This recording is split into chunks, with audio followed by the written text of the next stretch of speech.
देखो बेटा, अभी हम लोगों ने कल बात किया था कि NH3 और NF3 में किसका डायपोल मोमेंट ज्यादा होता है, ठीक है। ये बोला गया था कि अगर सेंट्रल एटम ए के पास लोन पेयर नहीं है तो dipole moment resultant dipole moment 0 होता है और हम उसको कैलकुलेट कर लेते हैं। और अगर सेंट्रल एटम ए के पास लोन पेयर है तो नॉन जीरो होता है, लेकिन कुछ एक्सेप्शन होते हैं कि लोन पेयर होने के बावजूद भी उनका डायपोल मोमेंट रिजल्टेंट कितना होता है, रिजल्टेंट डायपोल मोमेंट 0 होता है। पहले हम देखेंगे वाटर का डायपोल मोमेंट। मुझे नहीं पता कि वाटर पोलर है कि नॉन पोलर, हम बहुत सुनते हैं वाटर पोलर है, पोलर है, पोलर है। कैसे पोलर है? देखो, जो वाटर का एक्चुअल स्ट्रक्चर होता है कैसा होता है, इस तरीके से होता है H2O। कैसा होता है? इस तरीके से होता है H2O। अब देखो वाटर पोलर नेचर में कैसे है, देखो ऑक्सीजन और हाइड्रोजन में हमारा ऑक्सीजन मोर इलेक्ट्रोनेगेटिव है, हाइड्रोजन लीस्ट इलेक्ट्रोनेगेटिव है। डायरेक्शन होगी लीना से मीना, इसका म्यू1, ठीक है। ये लीना से मीना, ये म्यू1, ठीक है। अब ये atom two lone pair, atom two lone pair, इसका मैग्नेटिक मोमेंट अलग होगा। ये क्या होगा बेटा? म्यू2, और ये भी क्या होगा? म्यू2। देखो ये दोनों वेक्टर सेम डायरेक्शन में, तो इनका रिजल्टेंट कुछ म्यू1 डैश कहां होगा? ऊपर होगा। और ये भी दोनों म्यू2 म्यू2 ऊपर है, तो इनका रिजल्टेंट कहां होगा? ऊपर होगा। तो जब दो वेक्टर सेम डायरेक्शन में होते हैं तो उनका जो नेट रिजल्टेंट होता है वो क्या हो जाएगा? म्यू1 डैश प्लस म्यू2 डैश। मतलब ये नॉन जीरो होगा, और नॉन जीरो होने का मतलब क्या हो गया? वाटर हमारा कैसा है बेटा? पोलर इन नेचर है। कैसा है? पोलर इन नेचर होगा, ठीक है ना। कोई डाउट नहीं होना चाहिए इसमें कि वाटर हमारा पोलर इन नेचर कैसे हमने डिफाइन किया? डायपोल मोमेंट के थ्रू, ठीक है। अब लेकिन रुकना बेटा, अभी कुछ एक्सेप्शन ऐसे हैं जिनमें लोन पेयर होगा, लोन पेयर के होने के बावजूद भी उनका डायपोल मोमेंट रिजल्टेंट क्या होगा? 0 होगा। और ऐसे क्वेश्चन कई बार जेईई मेंस में एडवांस में पूछे गए हैं, ठीक है ना। तो मैं आपको डिस्कस करता हूं, तो यहां पर एक्सेप्शन लिख लो।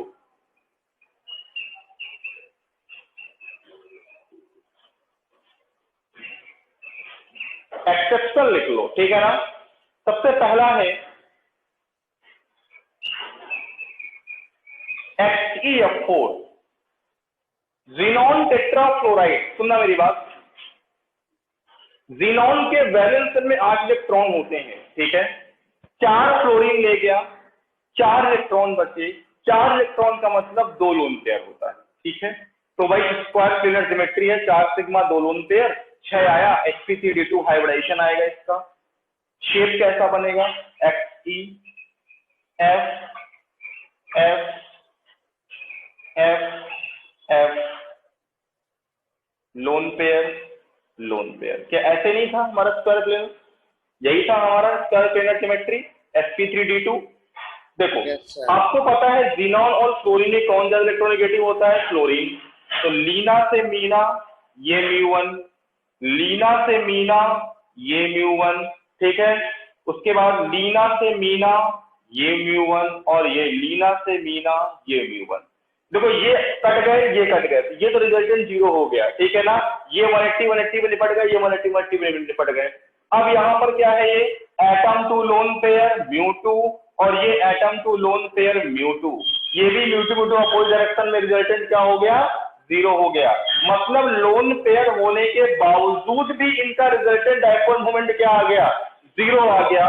इसका मतलब क्या हो गया? हमें ज्योमेट्री शेप बना के हमें डायपोल मोमेंट देखना होगा। अगर हम रैंडमली देखेंगे तो नहीं कहीं बता सकते कि इसका रिजल्टेंट 0 होगा, ये पोलर होगा, ये नॉन पोलर होगा। इसका हमारे लिए बताना टफ टास्क हो जाता है, ठीक है ना।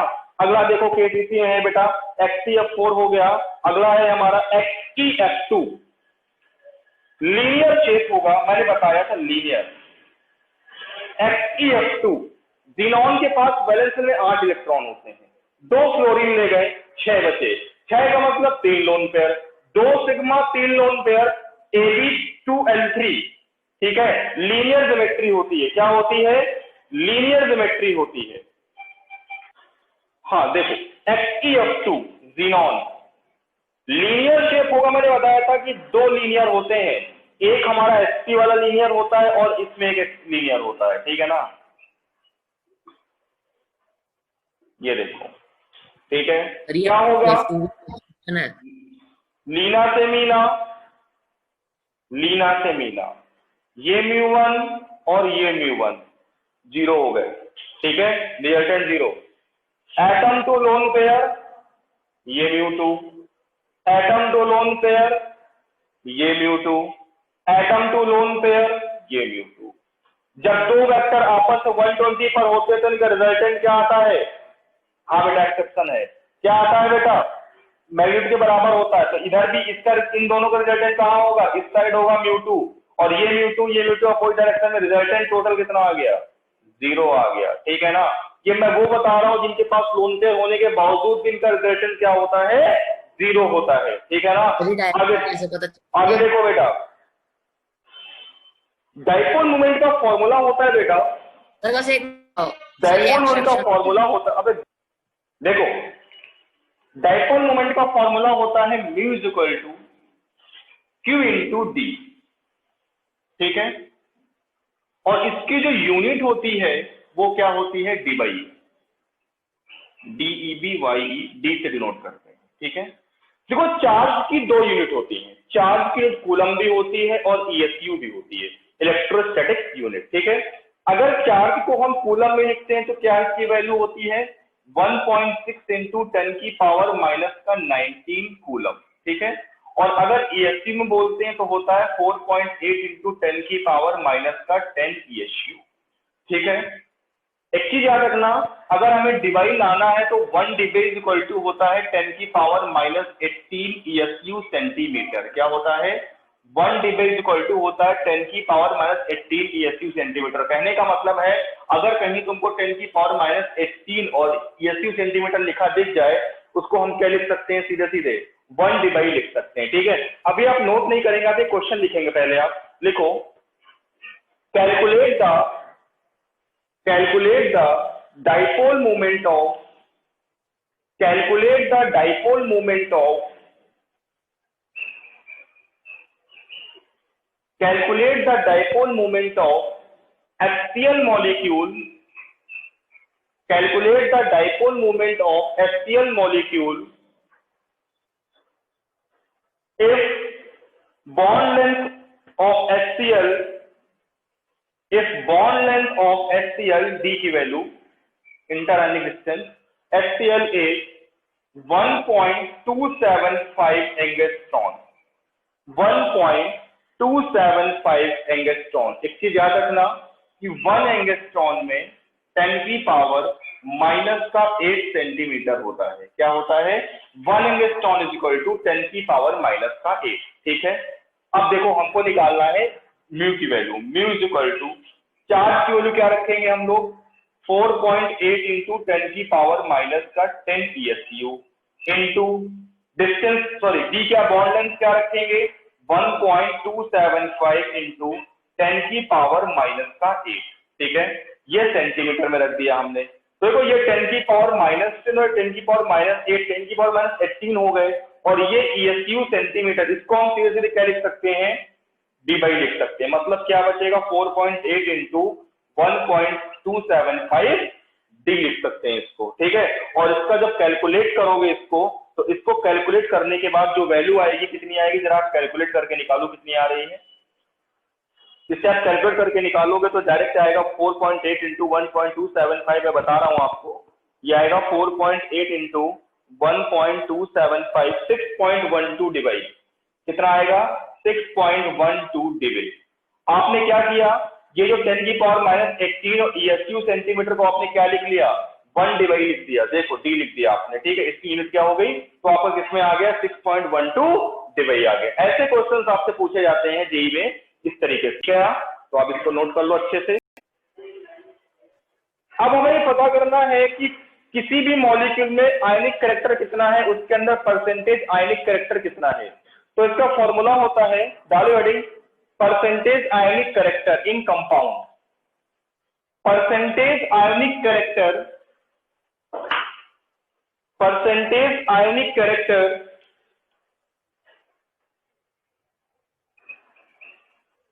Percentage ionic character is equal to होता है आपको जो डायपोल मोमेंट गिवन होता है अपॉन आप जो कैलकुलेट करते हो। into 100। आपको उस मॉलिक्यूल का डायपोल मोमेंट गिवन होगा और आप उसको एक कैच को कैलकुलेट भी करोगे। जब उन दोनों को डिवाइड करेंगे तो हमारा निकल के आएगा कि उस मॉलिक्यूल में कितना परसेंटेज आयनिक कैरेक्टर है। ठीक है, एग्जांपल से हम लोग समझेंगे इसको। तो राइट डाउन एग्जांपल लिखो बेटा, क्वेश्चन लिखो। For HCl molecule, for HCl molecule, HCl for HCl molecule the observed dipole moment, observe का मतलब होता है जो गिवन होता है। ठीक है, ऑब्जर्व का मतलब होता है जो आपको गिवन होता है। The observe dipole moment is 1.03 dB, 1.03 dB, 1.03 dB, and the bond length of HCl molecule and bond length of HCl molecule is 1.275 angstrom, is 1.275 angstrom, 1.275 angstrom. Calculate the percentage ionic character. Calculate the percentage ionic character in HCl molecule. Calculate the percentage ionic character in HCl molecule. कैसे हम करते हैं question पहले देखेंगे। आपको given है, आपको calculate वाला निकालना है। उसके लिए आपको डी पता है, क्यू भी पता है, निकाल लोगे। देखो कैसे निकालेंगे। आपको गिवन तो है लेकिन आप कैलकुलेट वाला कैसे निकालोगे। अभी मैंने क्वेश्चन कराया था, फॉर्मूला होता है Q इंटू डी। Q की वैल्यू क्या पुटअप करते हैं, 4.8 इंटू 10 की पावर -10 ESU इंटू, इसको हम एंगस्ट्रॉन में दिया है, सेंटीमीटर में रखते हैं। ठीक है, क्या रखोगे, 1.275 इंटू 10 की पावर -8 सेंटीमीटर। ये पार्ट और ये पार्ट आपस में मिलकर क्या बना देंगे, 1 dB। क्या फॉर्म कर देंगे, 1 dB। ठीक है, देखो क्या हो जाएगा, ये आ जाएगा 6.12 dB। इसको मल्टीप्लाई करोगे 6.12 आएगा, और इसको पूरे को हम क्या लिखते हैं, मैंने बताया था कि 1 dB इक्वल टू होता है 10 की पावर -8 ESU सेंटीमीटर होता है। तो इस वाले पार्ट को हम डी लिख सकते हैं। ठीक है, अब आपका कैलकुलेट वाला आ गया, तो आपको निकालना है परसेंटेज आयनिक कैरेक्टर। क्या लगाओगे, 1.03 अपॉन सर 6.12 इंटू 100। जब आप इसको डिवाइड करोगे बेटा तो ये कैलकुलेट होकर के कितना आएगा, ये आएगा 17%। मतलब इस HCl मॉलिक्यूल के अंदर 17% आयनिक कैरेक्टर है। बाकी आपका जो 83% है वो क्या है, कोवैलेंट कैरेक्टर है। क्या है, कोवैलेंट कैरेक्टर। ऐसे क्वेश्चंस आपसे क्या होते हैं, जेईई में पूछे जाते हैं। नोट डाउन करो।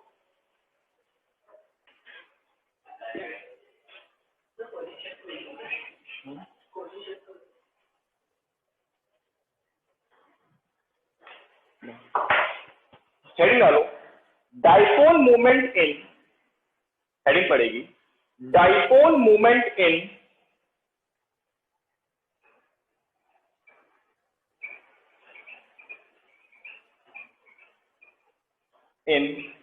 Organic chemistry, sorry organic compound, organic compound.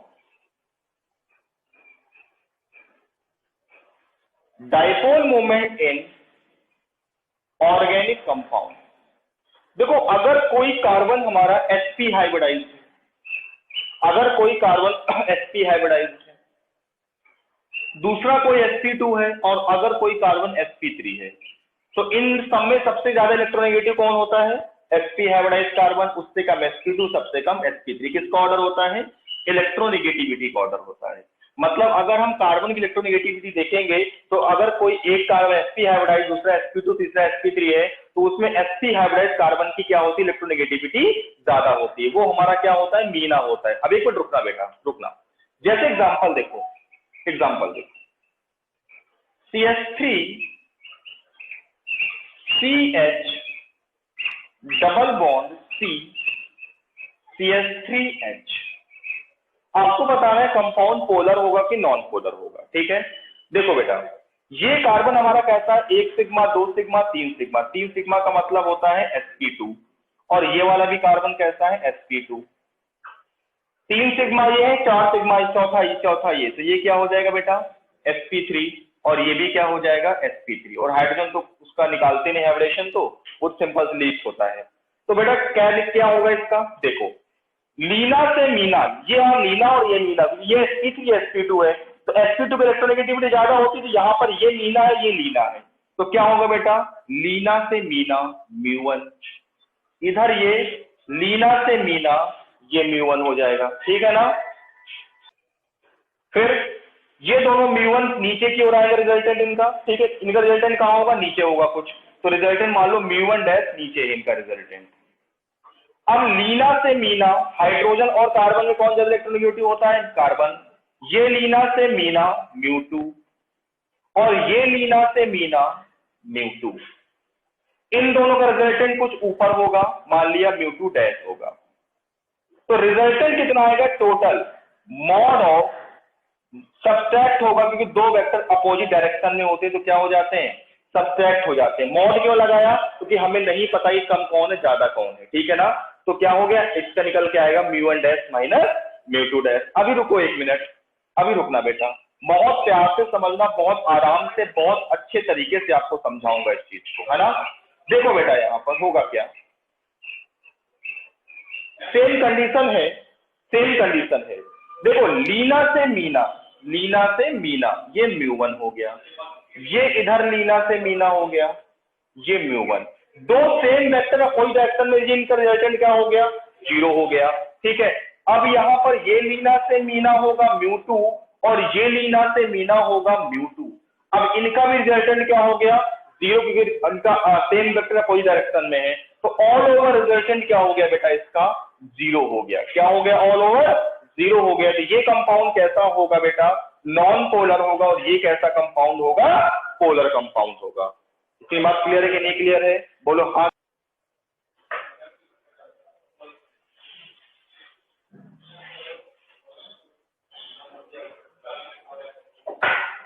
देखो इधर CH3 CH double bond CClH। अब इसका डायपोल मोमेंट क्या आएगा, रिजल्टेंट देखो बेटा कैसे करेंगे। ये कार्बन हमारा sp2 हाइब्रिडाइज, और ये कार्बन हमारा sp3 है, ठीक है। ये भी कार्बन हमारा कैसा है, sp2 है, लेकिन ये क्लोरीन है। अब कार्बन और क्लोरीन में कौन सा इलेक्ट्रोनेगेटिव होता है, क्लोरीन होता है, सबको पता है। अब देखो बेटा, ये है लीना से मीना, ये μ1 आया, ये हुआ लीना से मीना μ2, ये भी लीना से मीना μ2। ये दोनों μ2 क्यों हुए, क्योंकि दोनों CH बॉन्ड है। लेकिन ये क्या होगा, लीना से मीना ऊपर की ओर जाएगा, μ3 हो जाएगा, क्योंकि ये CCl बॉन्ड। जैसे जैसे बॉन्ड, अगर बॉन्डेड एटम चेंज होते हैं तो इलेक्ट्रोनेगेटिव डिफरेंस भी चेंज होता है, और डिफरेंस चेंज होता है तो पोलरिटी में डिफरेंस आता है, तो उनके बॉन्ड मूवमेंट में भी क्या आएगा, डिफरेंस आएगा, ठीक है। अब देखो इन दोनों का रिजल्टेंट कहां जाएगा, ऊपर। ये भी कहां है, ऊपर। ये कहां है, नीचे। तो रिजल्टेंट क्या आएगा, देखो इन दोनों का रिजल्टेंट मान लिया कुछ μ1 डैश ऊपर है, ठीक। μ3 भी ऊपर है, μ3 भी क्या है, ऊपर है। और μ1 कहां है, सॉरी ये μ2 डैश होगा, ठीक है। और μ1 कहां है, नीचे। तो ये दोनों ऐड हो जाएंगे, ये क्या हो जाएगा, सब्ट्रैक्ट हो जाएगा। बाकी मॉड लगा दो, कम ज्यादा देख लिया जाएगा बाद में जब वैल्यू दी हो। तो रिजल्टेंट क्या आएगा, mu resultant is equal to mod of μ2 dash plus μ3 minus μ1। क्या हो जाएगा हमारा कंपाउंड, पोलर। ये दोनों देखो वेक्टर अब ऊपर है, इनका रिजल्टेंट कुछ म्यू टू डैश आएगा, म्यू थ्री भी ऊपर ही है और म्यू वन नीचे है, तो ये दोनों तो ऐड हो जाएंगे, सेम डायरेक्शन में है और ये क्या हो जाएगा, सब्ट्रैक्ट हो जाएगा। ठीक है, मॉड लगा दिए कम ज्यादा देखने पे।